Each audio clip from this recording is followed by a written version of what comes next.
आज मैं बीए तृतीय वर्ष की कक्षा में जगदीश गुप्त द्वारा रचित छंदशती के मुख्य पदों की व्याख्या कराऊंगी। छंदशती में 100 से अधिक छंदों को लिया गया है। इसमें 20 छंद आपके पाठ्यक्रम में निर्धारित हैं।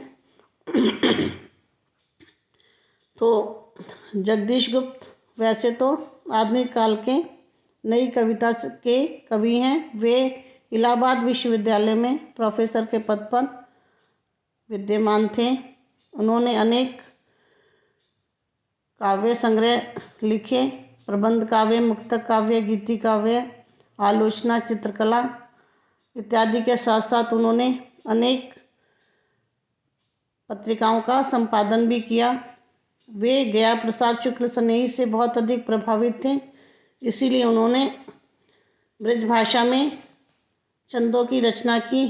इन छंदों में रीतिकाल की परिपाटी को लिया गया है और अलंकार, चमत्कार प्रदर्शन और श्रृंगार रस का उल्लेख बहुत अच्छे तरीके से किया गया है। तो सबसे पहले वो सरस्वती के वाहन हंस की प्रशंसा करते हुए अपने लिए माँ सरस्वती से आशीर्वाद मांग रहे हैं और हंस के स्थान पर वे स्वयं को ही समझ रहे हैं। तो प्रतीकात्मक रूप में हंस उनका ही एक स्वरूप है। चीरन चीर दले मले कंच, मिटी न तऊ मन की अभिलाखे। माँ सरस्वती के वाहन हंस ने सरस्वती के वस्त्रों को चीर दिया और कमल दल से उसकी स्वयं की आंखें पोंछने लगा, फिर भी उसकी मन की अभिलाषा नहीं मिटी। चोंच के हारन तय मुकुता, कहीं चोंच में मूंदी रहो दो आंखें। और चोंच में उसने हार में से मोती निकालकर चोंच में रख लिए और फिर दोनों आंखें बंद कर ली। देखिए आप ही अम्ब कहाँ गई, रावले वाहन के गुण भाखें। हे माँ सरस्वती, आप ही देखो कहाँ तक उस आपके वाहन हंस के गुणों का मैं बखान करूं। बीन के तारन में उर्जी, सुरझाइए बेनी मराल की पांखें। जो सरस्वती की वीणा के तारों में उसकी हंस की जो है पंख उलझ गए हैं, कृपया करके आप उन्हें सुलझा दीजिए। तो कहने का तात्पर्य यह है कि जगदीश गुप्त अपने लिए, अपनी काव्य रचना के लिए जो उनके शब्द रूपी पंख जो हैं उलझ गए हैं, उनको वो सुलझाना चाहते हैं जिससे कि वो अच्छी कविता की रचना कर सकें।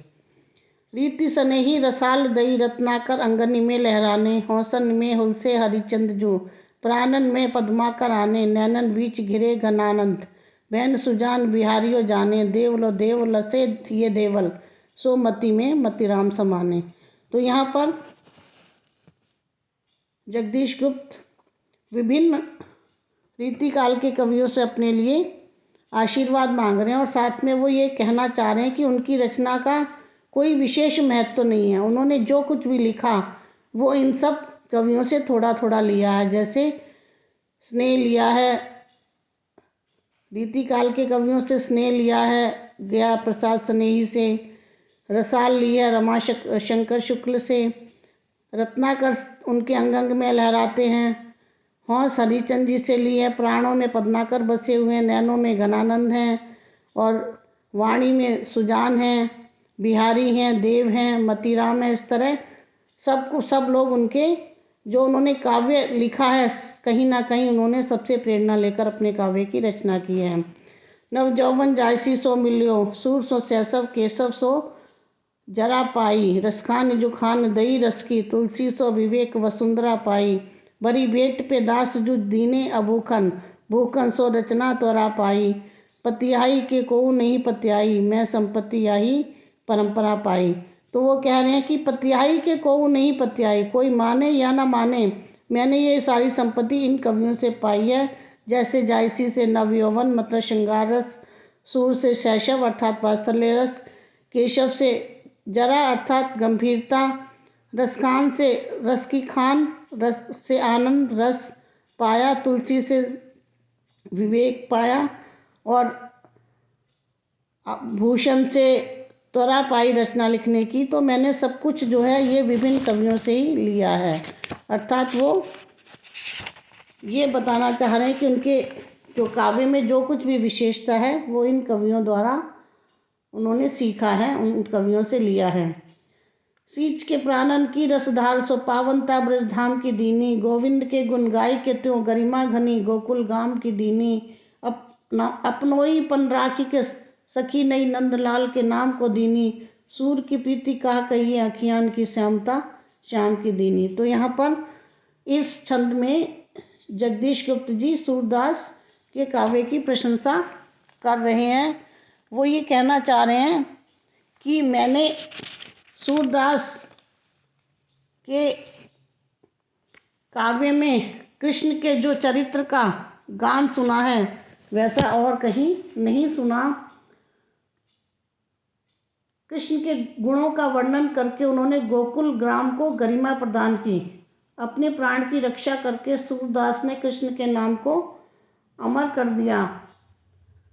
सूरदास के द्वारा किए गए प्रेम वर्णन के बारे में क्या कहूँ, वह अद्वितीय एवं अनुपम है। भले ही सूर अंधे हों किंतु वे अपनी बंद आंखों से श्रृंगार का कोना कोना झांक आए हैं।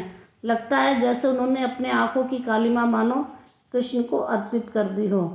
तो इसमें जो है पूरे छंद में अनुप्रास अलंकार का सुंदर वर्णन किया गया है। ब्रज भाषा का प्रयोग है। सरलता और सरसता एवं रोचकता पूर्णतः विद्यमान है।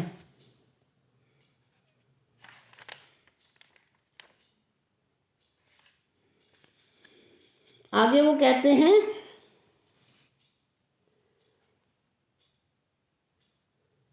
सूर गृस्यो सरसीरु सो, कुछ ऐसी भई सरसी परासौली, जो उपजो ब्रज की रसो तेही की रज को तरसी परसोली, जो दृगहीन होत्यो तेही को दृग खंजन दे दरसी परासौली, काना बसे जिन प्राणन में तिन प्राणन सो परसी परसौली। तो यहाँ पर सूरदास की जहाँ पर मृत्यु हुई थी वह गोवर्धन के पास परसौली गांव है।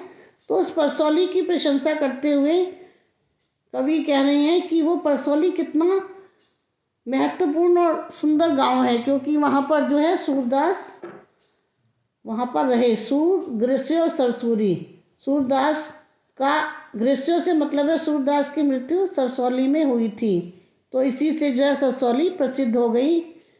जो ब्रज की रसो तेही की रज को तरसी परसौली, जो ब्रज में जिसका जन्म हुआ, अर्थात जिस सूरदास का जन्म जिस ब्रज में हुआ उसी की जो है रज के लिए, उसी के चरण धूल के लिए परसौली तरस गई। मतलब उनकी मृत्यु के बाद अब परसौली को सूरदास के चरण नहीं मिल पाएंगे।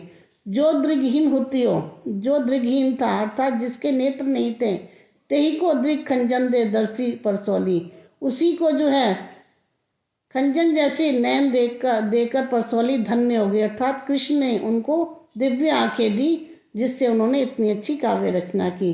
कान बसे जिन प्राणन में, जिन प्राणों में जिस हृदय में काना बसते थे, तिन प्राणन सो परसी परसौली, उन्हीं प्राणों के लिए अर्थात जो कान्हा को बहुत प्रिय थे उनके जाने के बाद उन्हीं के लिए परसौली तरस गई है। तो यहाँ पर परसौली ग्राम की महत्ता इसी वजह से है क्योंकि वहाँ पर सूरदास ने जन्म लिया। सूरदास के जाने के बाद परसौली उनके लिए तरस गई है।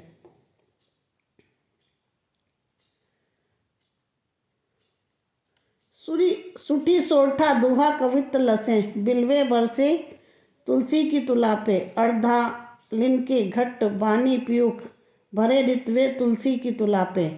कवि कोविद कहते कहाँ ना भये, चढ़ी पाए न वे तुलसी की तुलापे, जनमानस में बसवे के समय, तुली जई हैं सब तुलसी की तुला में।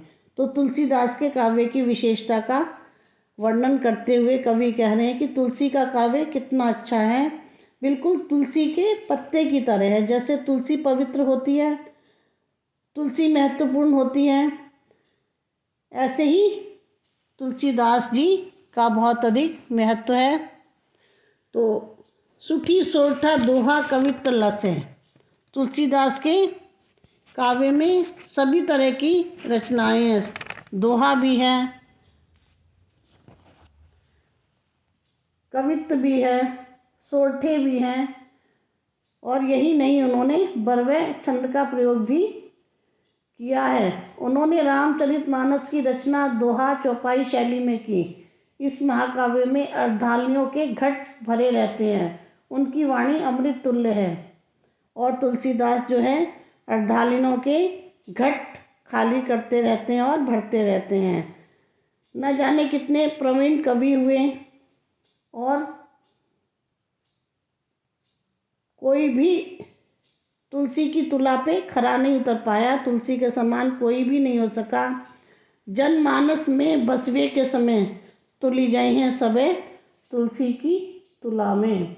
जब जनमानस में, जब संसार में लोकप्रियता की बात होती है तो सभी लोग तुलसी की तुला में जो है नहीं ठहर पाएंगे, अर्थात तुलसी के समान कोई भी इतना महत्वपूर्ण नहीं हो पाएगा जितना तुलसीदास जनमानस के लिए महत्वपूर्ण है। आप देखते हैं कि तुलसीदास की रामचरितमानस का इतना अधिक महत्व है कि घर घर में रामचरितमानस सुनने को, पढ़ने को, देखने को मिल जाती है। और हम जितना इसको सुनते हैं उतना ही अधिक आनंदित होते हैं, हर बार सुनने में आनंदित होते हैं। यही कारण है कि तुलसीदास की लोकप्रियता इसी में है कि उनकी रामचरितमानस का विभिन्न भाषाओं में अनुवाद हो चुका है।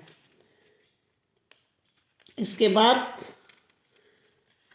मीरा के लिए वो कह रहे हैं, नाचती मीरा लिए मुरली कर, जांचती मोहन की अनुकंपा, राग विलोगी विराग हुलाजत, गात लखे सकुचे चित चंपा, आनंद सो अरझे बिरझे लटे, लेती जबे झुकी झूमी के झंपा, टूटी लरे परे हिरन की जनु, शेष मयंक लरे जरे जप संपा। तो यहाँ पर मीरा की प्रशंसा करते हुए कवि कह रहे हैं कि मीरा कैसे नाचती है। नाचती मीरा लिए मुरली कर, जांचती मोहन की अनुकंपा। मीरा जो है मुरली हाथ में लेकर मोहन की अनुकंपा पाने के लिए नृत्य कर रही है।